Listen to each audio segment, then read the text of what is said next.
Word had spread. The fog, the fading colors, the strange glow at the park. People were starting to notice. By now, the whispers in Martin's Ferry weren't just about the weather anymore. Something was off, and everyone felt it in their bones. So, Mrs. Whitlock and a few others decided to do something about it. They organized an old-fashioned lantern walk, a tradition the town hadn't seen in decades. It was a simple idea, really. Everyone would bring a lantern or a candle, something to hold back the encroaching grayness, and gather at dusk near the old church. As the sun dipped below the horizon, painting the sky in muted shades, a small crowd assembled. The air was damp and chilly, the light rain making the cobblestones slick. You could hear the soft squish of boots in puddles and the low hum of conversation, a mix of concern and quiet hope. CG and I were at the front, leading the way. Tucked securely under CG's arm was the Book of Autumn, its leather cover cool to the touch. The flame inside my lantern seemed to sense the book's presence, burning brighter and stronger than it had in days, a tiny beacon of defiance against the gloom. We started our walk, a river of flickering lights moving through the misty streets, heading down toward the river overlook.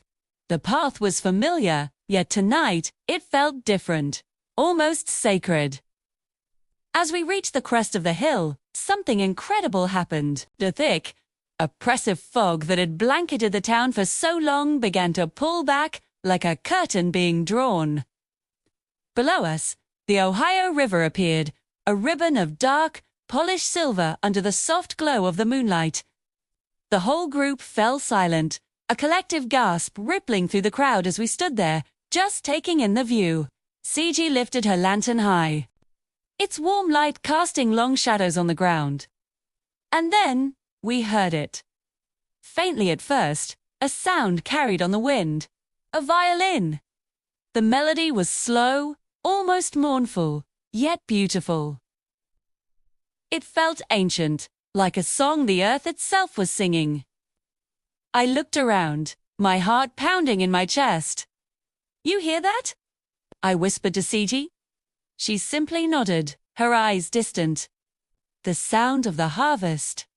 The music pulled us forward, down a smaller trail that branched off toward an old stone monument I hadn't noticed before. It was a simple marker, weathered by time, with an inscription that read, "To the founders of Martin's Ferry, who planted the first seeds."